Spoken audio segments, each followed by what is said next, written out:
Well, not sure if you folks at home knew this, but May is Bike to Work Month, and with spring in full gear, you may want to dust off that bicycle and do some riding, David. This is David Greene from the law firm of Greene and Phillips, and you're here to give us some safety tips in regard to bicycle riding. So first off, David, let's start with what safety equipment do you need if you're going to be biking to work?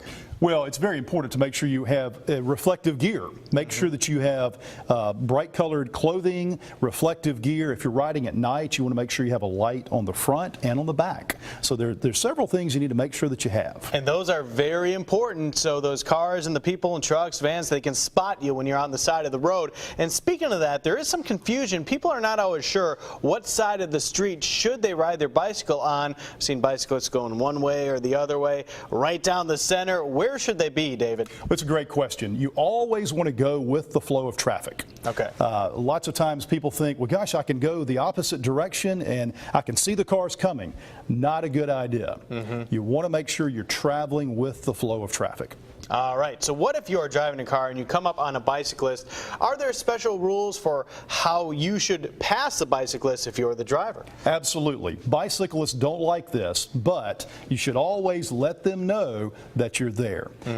If you want to bump the horn, if you want to just do something to let them know you're there, flash your lights, get attention, make sure that they know that you're there. Very important. The other thing is, in the county of Mobile, actually the city of Mobile, you want to make sure that you're at least 3 feet away from the bicyclist. That is a city ordinance that you should make sure that you follow. We talked about road riding. What about riding on the sidewalks? Probably not the best idea. However, in some circumstances, it is okay. I have a relative of mine that actually attended the other university. We call Auburn the other university. And so he attended up there, was a swimmer, great athlete. This individual, though, was riding his bicycle on the sidewalk. A car backed out, knocked his front teeth out. Can be very dangerous. So what you're saying is it doesn't matter what university you go to, you got to play it safe. That's exactly right. All right, so there's many different types of roads. Are bicycles allowed on any road, or are there some restrictions? There are restrictions. They're not allowed to be in the tunnel. Oh, okay. They're not allowed to be on the interstate. But the other roadways and highways, they are allowed to be on.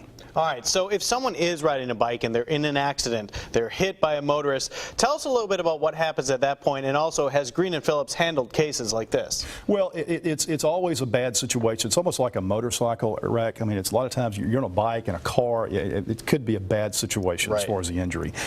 After the accident, you need to make sure you call 911. Make sure when you're traveling with on your bike, make sure you have your cell phone. Very important. Always call 911, call the authorities, make sure the officers come out, do a report. Basically, you're documenting what happened.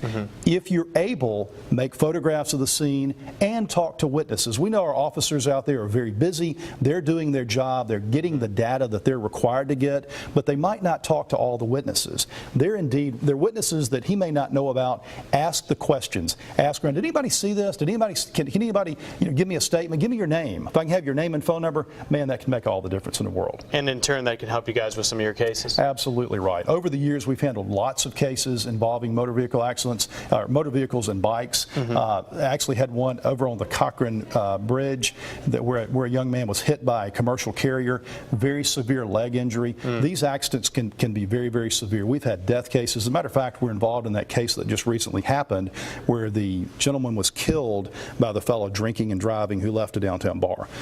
So that is a local case we're involved in currently. Very, very bad situation.